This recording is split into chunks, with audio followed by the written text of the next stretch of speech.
Good morning. Thank you for showing up this morning. Thank you for the honor of getting this opportunity to present to you. We've got a pretty full plate this morning. Get our presentation going here. There we go. Fire behavior and fire ground construction. Over the past decade or so, the fire research community has discovered some things that the old fires are a little bit different than the new fires in terms of timing, in terms of heat release rate, the amount of energy that they give off, in terms of the speed with which they generate that high heat release rate. And we found that they're a function of a lot of different things in the fire ground that impact you. Building construction has changed dramatically since the 1960s. The kinds of fuels that are put into our homes and to our offices have changed quite dramatically since the 1960s and continue to change every day. Alternative fuel sources, things like that. The research community has developed some improvements as well since that time. Our ability to go out into the field and measure temperature, heat flux, gas concentrations in real buildings, not just in laboratories, buildings where you operate, your work environment, where you go to fight fires. We've also now have thermal imaging cameras. You have them to work with, the researchers have them to work with, where we can get a sense of the flow inside a fire when normally we couldn't see before, so we can understand where the heat is moving, things like that. Our ability to use computer models to predict fire movement and to understand fire movement and to use them in cases where there have been line of duty deaths to get a better understanding of what really occurred. All this comes down to the fact of maybe the tactics need to change.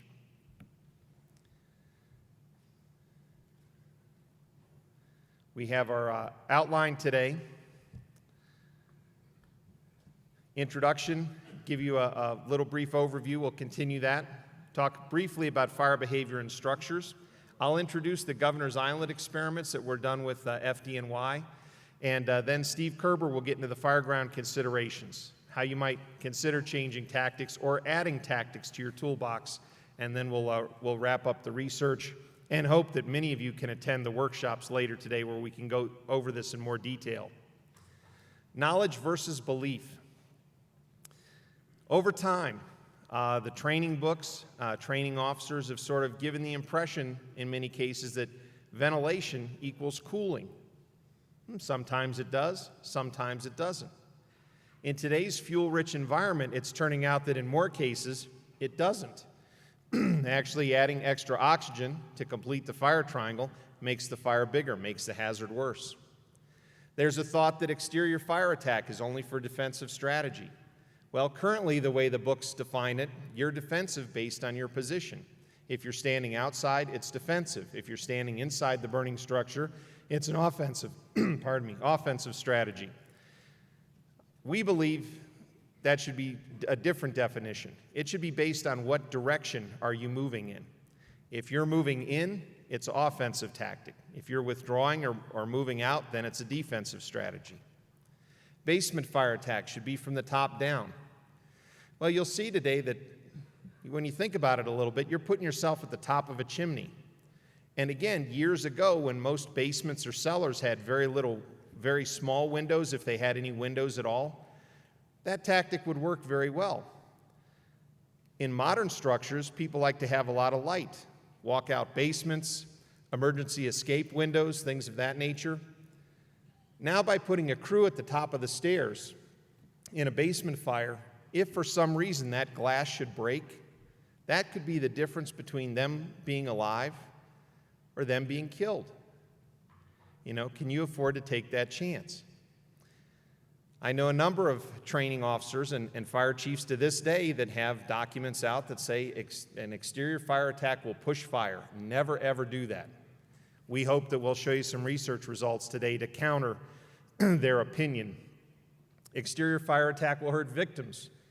When we're running these experiments, we take measurements to look at the impact on the victims as well, to see, are we making it better just for the firefighters, or is this really helping the firefighters do their job even better? Is this good for the victims? And some of the thinking right now is sometimes you cut resources on an engine company to support truck or rescue operations because the thought is that venting the building and searching is the best way to aid the victims. Maybe not. And so these are the types of things that our research is addressing. Currently, you have the best gear that any firefighters have ever had in history. Unfortunately, and I should say fortunately, the total number of firefighters killed on the fire ground, in past years anyway, this has been a very tough year so far, has been going down.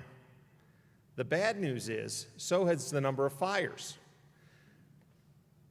Firefighting is typically somewhat of an apprenticeship opportunity, right? You go through an academy, you get a very small amount of fire behavior training, maybe on the order of 3 hours, because the real learning is going to happen in the field, right? It's going to be the experience that you gain from a senior person in the firehouse and going to the fires. That's how you're really going to learn the craft. That's how you're really going to learn how you fight fire.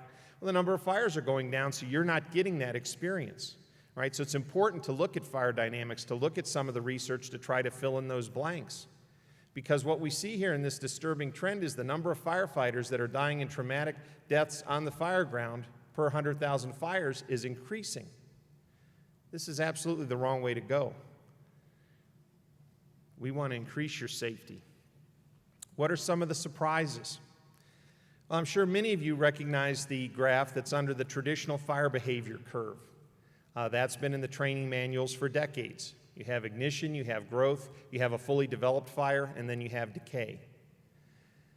Well, that's true for basically a fuel-controlled fire. If we have a fire that has enough oxygen to just sustain itself, it will go through that cycle very nicely. So if we have a pile of pallets in the burn building that's pretty leaky, has plenty of air, it's going to do just that. You put a pile of pallets out in a parking lot, it's going to do just that. If we have a small fire in this auditorium that doesn't spread very well, it's going to follow that same curve. But if we have a fire in someone's living room or their bedroom, the amount of energy that's going to be released is incredible. And in order to release that energy, it has to consume oxygen. And so these petroleum-based products that we have in our home, polyurethane foams, polyesters, nylons, things like that, is going to consume the oxygen and put that fire into a very early decay stage. Because our houses are very well insulated. We have dual pane windows, we wrap our houses in plastic, we have all sorts of insulation on them so that air can't leak in to keep the fire going.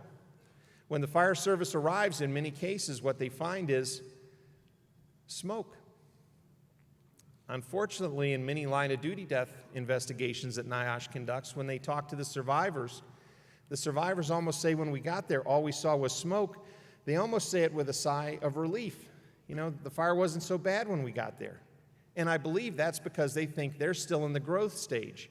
They don't realize they're already in the decay stage or the smoldering stage where you have gaseous fuel that's preheated and all it needs is more oxygen.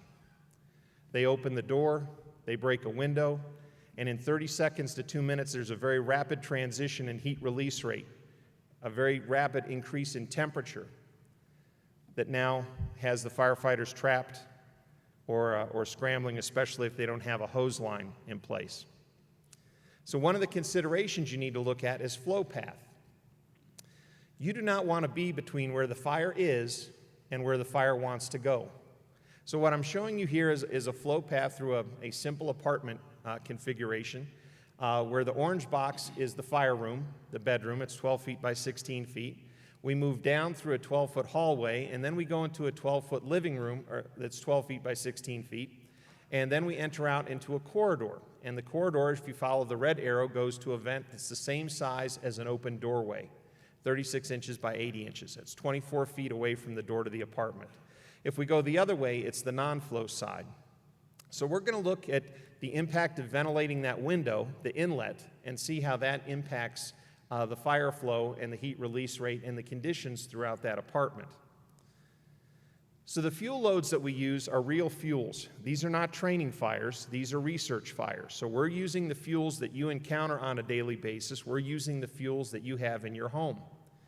We want to get a sense for how much energy, or in a sense, how much hazard in terms of heat is produced by each of these fuel loads. So the plastic trash container that we're going to use for ignition, you see is 30 kilowatts.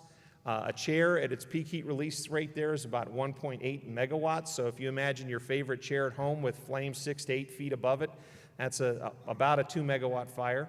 We have next the sofa that we were using, 2.5 megawatts at the peak heat release rate, and then a king-size bed is about 4 megawatts heat release rate. I should mention at this point that the minimum amount of energy to flash over a typical residential scale room with an open door is 2 megawatts. So basically, one upholstered chair in a room that you're going to fight the fire in has enough potential energy to flash over that room. Now, how many houses do you go to that only have one upholstered chair in any given room? So we're going to look at this burn. Across the top, we see an outer view of our inlet vent. As we move over to the right, we're going to see the bedroom. We see our area of origin. You see the smoke plume going up and impinging on the ceiling. We next have a view in the corridor where we see our ceiling vent. And then we have a thermal imaging camera view that's looking across the open doorway from the apartment into the hallway. If you look at that thermal imaging camera view now, you'll just start to see a little bit of heat flowing out of the apartment doorway into the corridor. As we go across the bottom, we see the living room. It already has a smoke layer in it. We're 2.5 minutes after ignition. That smoke layer is building in the living room. And then the last two images on the bottom is a video image and a thermal imaging camera view of the target room. That doorway opens into the hallway. Right now, if you look at the thermal imaging camera view in the corridor, that should be typical firefighting conditions.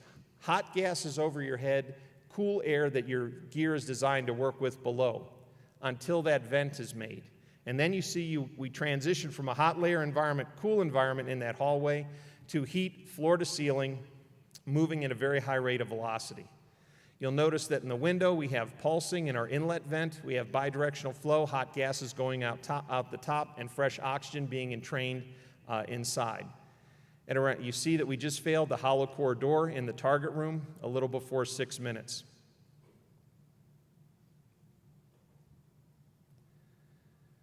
So this is what it looks like from an engineering perspective in terms of heat release rate. The heat release rate is moving along, and then you see the vertical line where we vent the window. So the heat release rate's on the order of about 2 megawatts.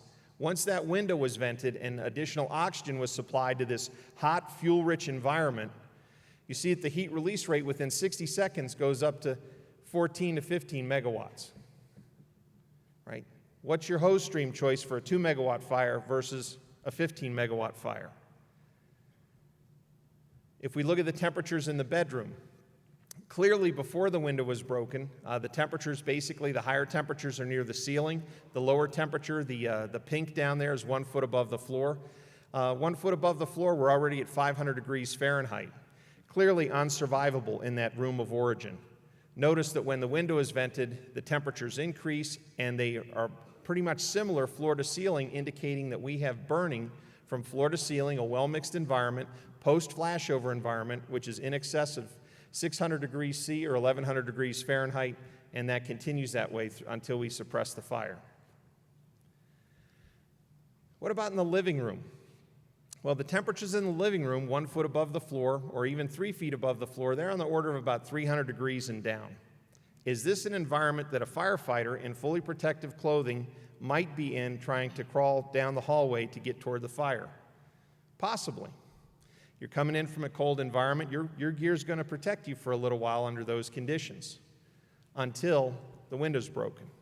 Notice how rapidly the temperatures, again, floor to ceiling, increase so that now they're in an area that's untenable for a fully protected firefighter to be working in excess of 700 degrees Fahrenheit. If you notice that little spike that happens right around 6 minutes, that spike is from when the door collapsed to the target room and the oxygen that was trapped in that target room flowed out into the hall and burned in the living room. Again, these fuels are very reactive to oxygen. And here's another important thing that people don't consider in many cases. It's a change in the heat transfer rate to the firefighter that's driven by the hot gas velocity. Before the window's broken, that red line shows that we have a velocity of about 8 miles an hour, 1 foot below the ceiling. And the other two lines at 4 feet below the ceiling or 4 feet above the floor and 1 foot above the floor, you see the velocity is very low. So that's the area where you would be crawling. Once the window's broken, you see that the velocity floor to ceiling increases. And as a result, the heat transfer rate, so not only is the temperature increasing at that location, but because it's a well-mixed hot gas that's moving over you with velocity, just like a hairdryer, if you turn a hairdryer and put it on high speed, it transfers more energy. Same kind of thing in this hallway. More energy would be transferred, reducing your time for a safe escape. The other thing to note is the amount of unburned hydrocarbons. So what are we talking about, unburned hydrocarbons? Well, typically, wood doesn't burn, right? The base material itself doesn't burn. It has to be heated and pyrolyzed, broken down into other fuels to burn. So if we pyrolyze wood, like in your flashover container, what kind of fuels are in there that are going to burn? Well, they're fuels like methane, recognizable fuels like acetylene that are in that hot gas layer, in addition to soot particles and many other components. So what you see here is that even with the window broken, even with all the energy that's being released, even with all that incredible amount of hazard that's there, we still have 12% unburned gaseous hydrocarbon in the hot gas layer in the living room, the red line. What that means is if you were to vent the living room again, open a window, more flame would come out. If you were to make a ceiling vent, more flame would come out, the fire would get bigger. If you can entrain more oxygen, the fire is going to get bigger because you still have an excess of fuel. So the idea that just because the fire is vented in one place does not mean it's safe to enter and that the heat is always going to go away from you. So what we found, the fuel loads have changed. Synthetic fuels have a tendency to burn faster and generate more unburned hydrocarbons. The building construction has changed. You have the lightweight construction. We have all sorts of insulation. And what we're finding in the research is that even the new dimensional lumber is not the same as the old growth lumber, if you will. And fire behavior is now better understood so that we can get a better feel to pass this information along to you and translate it into tactics.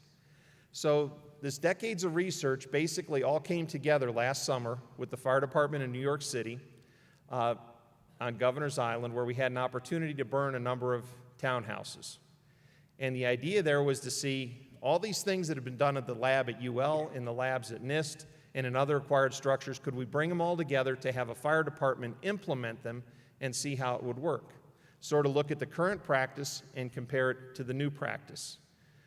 Looking at controlling ventilation and flow paths to reduce the occurrence of a ventilation-induced flashover. Examine the use of exterior fire attack to reduce firefighter exposures to high thermal conditions, and look at how all this would impact the tenability of any victims that were viable. So we have these row homes. Again, they were left in quite good conditions. So they were identical. We had a 4-bedroom unit, and if you look at the 4-bedroom unit on the right, there's 2 bedrooms upstairs. And one of those bedrooms we would keep the door closed, and one of the bedrooms we'd keep the door open. We'd start the fire downstairs, and we would see how the conditions would impact a victim, if you will, in each bedroom. Again, we're furnishing the houses with real fuels. The first floor, we have a living room area, we have a kitchen area, and an entrance to the basement. Again, real-world furnishings, carpeting, furniture, kitchen cabinets, things of that nature for our fuel loads. In the basement, we also did a number of tests in the basement to look at flows up the stairs, look at the best way to attack basement fires. So we had a living room area, and then we also had a bedroom area. And we erected a wall between the bedroom area and the living room area, and we started fires in both. And the idea there being is that if the firefighters introduced a hose stream through that 30-inch window that's right above the sofa in the upper left-hand corner, we knew that hose stream couldn't directly impact the bedroom fire that's in the rear of the basement. So how well would it work? Or conversely, if the firefighters came down the stairs in the rear and introduced a hose stream, how would it impact the basement as a whole? Again, you see that it was unfurnished wood floor assembly, so we had plenty of fuel just in the wood flooring assembly by itself. And there you see an example of some of the furniture, as well as the 30-inch window on the front side of the house and the entry doors, basement doors on the rear of the structure. So they were 2-story townhouses in each case with a full basement, approximately 850 square foot per floor, concrete block walls exterior, and the interior was all wood frame construction with a wood floor assembly. Our fuel load, Again, our fuel was real furniture, polyurethane foam, polyester, and as we looked at some of the tags, just like the tags on the furniture that you have in your house, it says that it's highly flammable. Keep cigarettes, keep ignition sources away from it. So we have wood, polyurethane, polyester, and fabric. And then the real key that we bring to the table here is having a tremendous amount of instrumentation. So we have instrumentation on the doorway, bidirectional probes. We have them on the windows so that we can tell when the hot gases are flowing out or in and what part of the doorway they're flowing in and what temperature they are. We have thermocouples throughout the structure to measure the gas temperature, to see what the temperatures are in the bedroom, what the temperatures are in the basement and the living room, all throughout the structure. So we have hundreds of data channels installed. We have thermocouple arrays and heat flux sensors basically located where a firefighter's head would be, about 3 feet above the floor at the top of the stairs and in various locations in the structure, to see what the impact would be on a firefighter that's moving in that area. We have gas analyzers where we're measuring oxygen concentration, CO and CO2 in the bedrooms to look at the viability and the impact that the tactics and the fire are having on any victims that might be trapped in the bedroom. We bring it all together, and last but not least, of course, is a series of videos. So with that, I'll turn it over to Steve Kerber, and he'll show you some of our results. Thanks, Dan. So as you can see, with that amount of instrumentation, we're getting hundreds of hours of video from every different view in the structure. We're getting millions and millions of data points.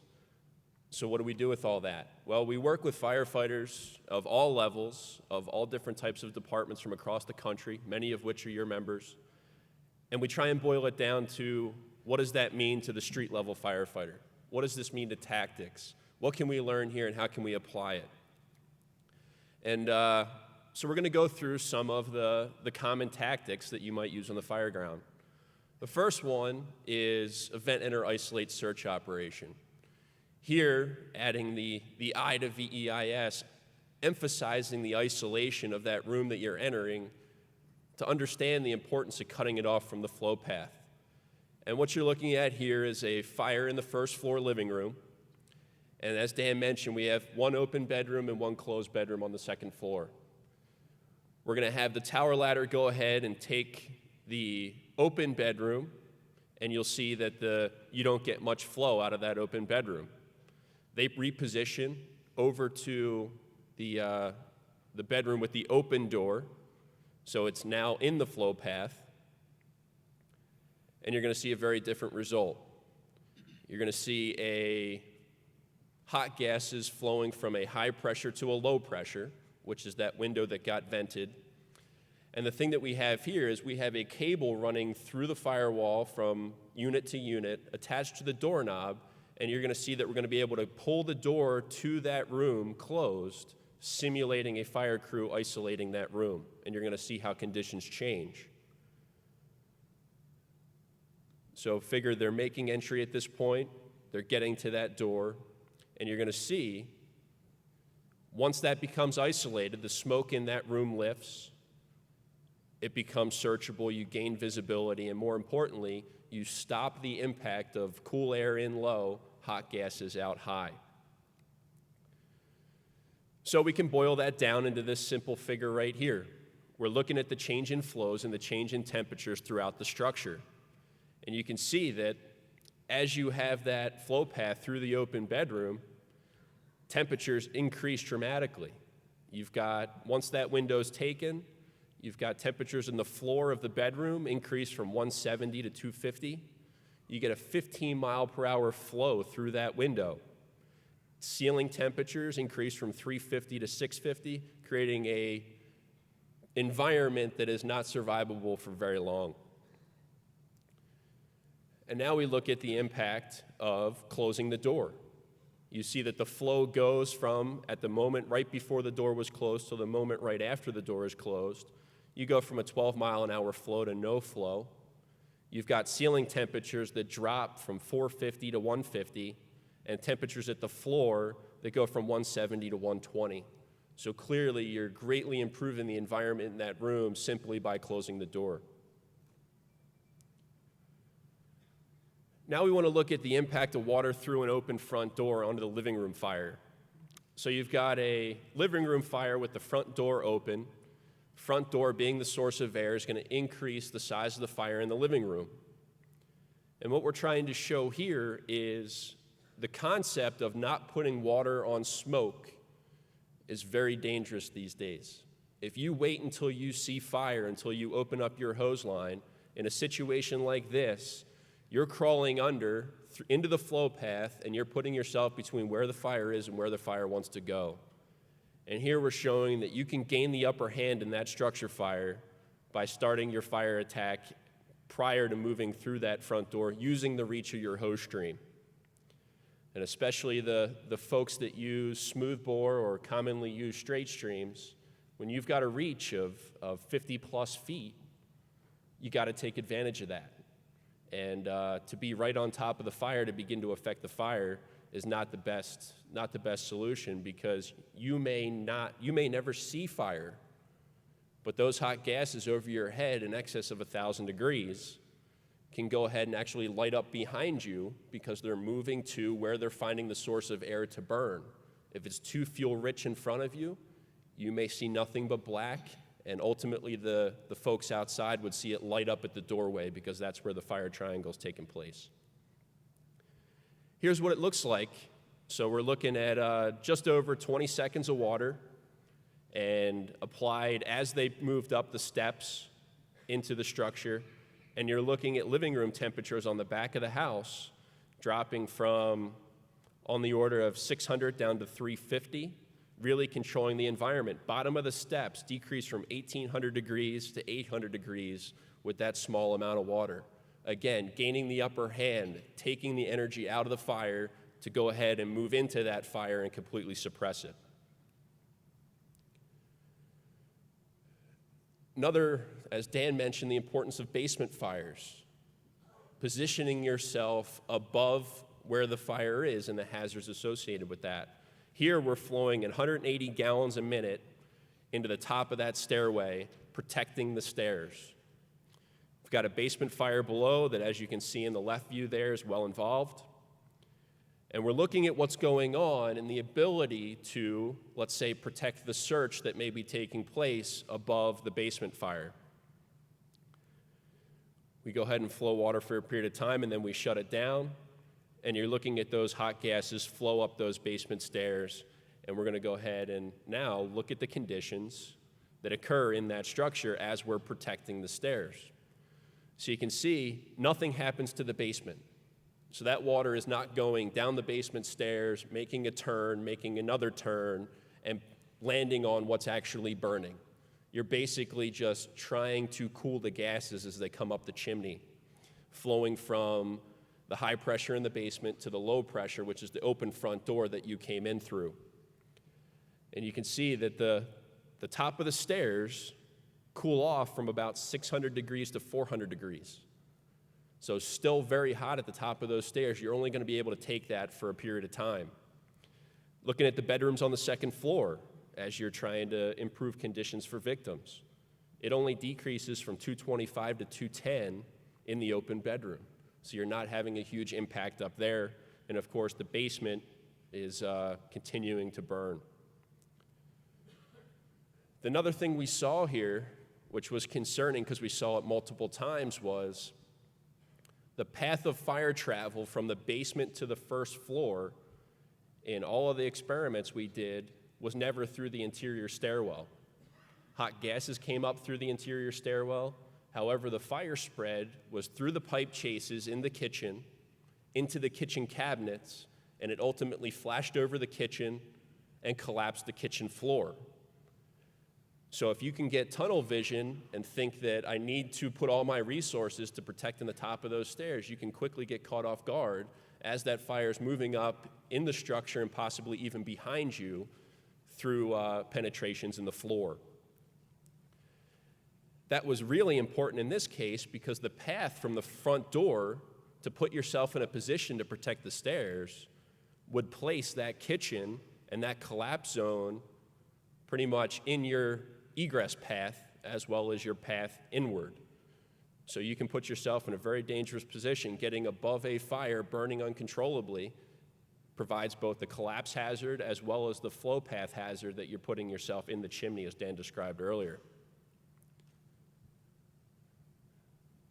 So we can look at alternatives. If you show up to a structure like this where you've got fire showing from the A side, a well-involved basement, what we're looking at is the conditions on the front of the structure, the flow path established through the front door, and now we're going to go ahead and flow, in this case, a smooth bore flowing 180 gallons a minute into that basement window. And we're watching the thermal imaging view at the top of the stairs and looking for that push of heat that's thought to occur. And what we saw was that the knocking down of the source of the fire, taking the energy out of the fire, actually didn't allow for a huge burst of heat to come up through that basement stairway. So the thought of pushing the fire up from the basement to the first floor or further endangering crews in several scenarios of applying water in the window, applying water in the walkout on the back, we didn't see it. So here's what those temperatures look like. Remember previously when we were protecting the stairs, we cooled the top of the stairs from 600 to 400. In this case, they quickly cooled from 600 to 200. Taking the heat out of the basement, went from 1,200 degrees to 400 degrees in the basement. So you totally take away the source of the problem.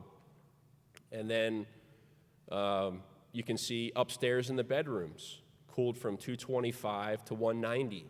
Was more effective than the hose line flowing at the top of the stairs.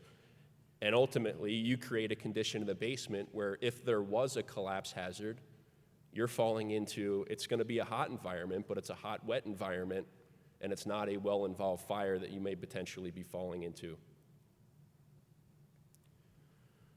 Well, if it works in the basement, what about giving the fire a quick hit in the second floor window prior to moving in?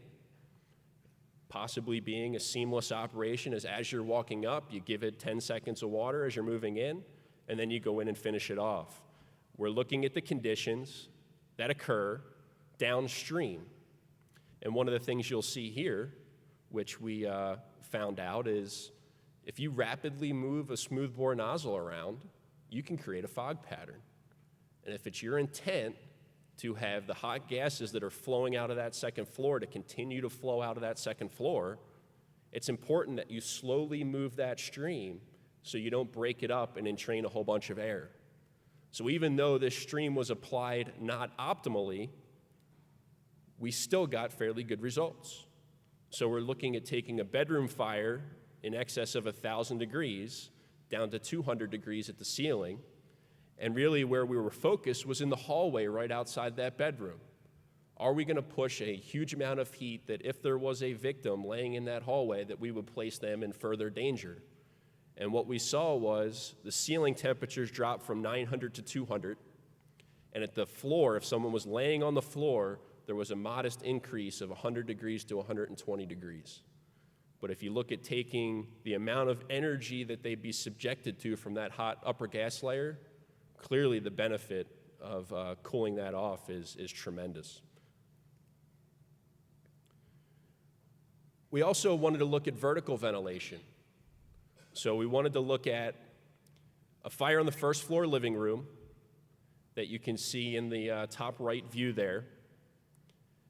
Open front door, so the fire is moving towards the source of oxygen on the front door, and we're going to go ahead and open up a roughly 4x4 hole at the top of the stairwell. The thought being, you vertically ventilate, it lifts the smoke off the first floor, and it cools things down. And you can see that once that vent was opened, more air is able to be drawn through that front door, increasing the size of that living room fire, and actually flashing it over, pulling it towards the front of the structure, and making very bad conditions upstairs. Then we went ahead and we closed the front door to take away the air inlet, just allow the vent to be an outlet. And we'll show you what that did to conditions. But again, it's the traditional, if I can open up high, venting equals cooling and things are going to get a lot better. Well, the caveat there is if you have a ventilation-limited fire, not necessarily. Water gets applied from the front, and you can see that it actually knocks down the fire completely in the rear of the structure by taking the burning gases away.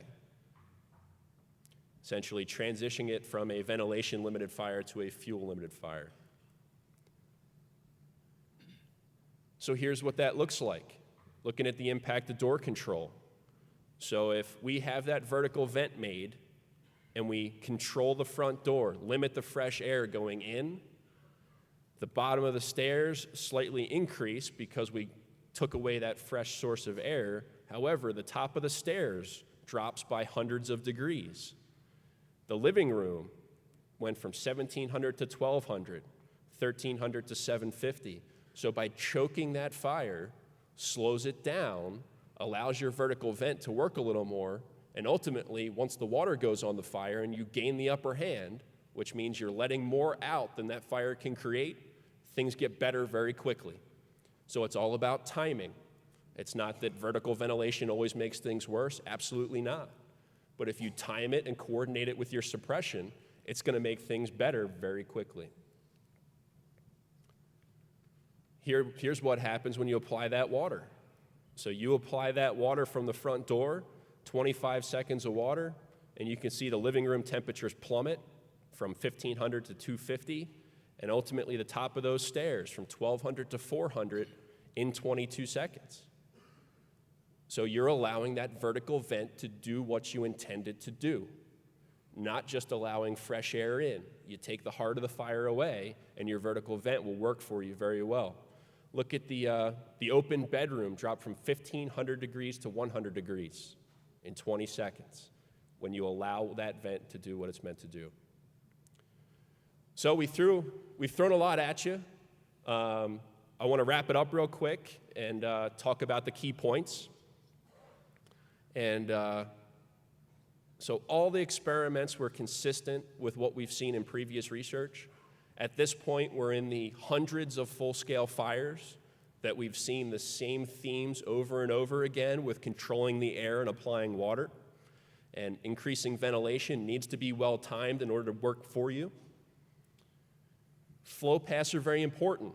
Understanding where you are in between where the fire is and where the fire wants to go, and understanding that you've got two levers you can pull. You can control the air, or you can apply water to make it safe to be in that area. Exterior fire attack.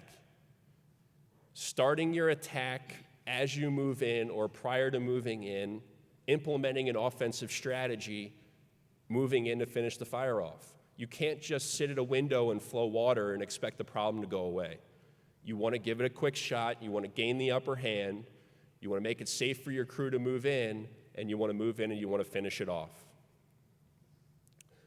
And again, we saw this over and over and over again, and in a lot of places this isn't new, regardless of what you call it, whether it's transitional attack, blitz attack, quick water, softening the target, there's a million names for it. What we want you to understand is what's going on with the fire dynamics when that takes place. Use the reach of your stream, don't be directly underneath the problem. Impact on building occupants. We see this over and over again, that taking the heart of the problem away makes things better throughout the structure. And ultimately, we're looking at this to be implemented as your crews see fit, see how it impacts your standard operating procedures, add tools to the toolbox, make you think critically as to what you see on the fire ground and piece the whole thing together. It may not just be one point of view that's telling the whole story. And hopefully we interested you enough with the scratching of the surface here. Dan and I both have a website that you can visit to get a whole lot more information. But where we would love to see you is the workshop this afternoon, as well as the workshop Saturday morning. We can really get into it, answer a lot of questions, talk about your concerns, talk about success stories, and really be interactive the next couple days. Thanks a lot.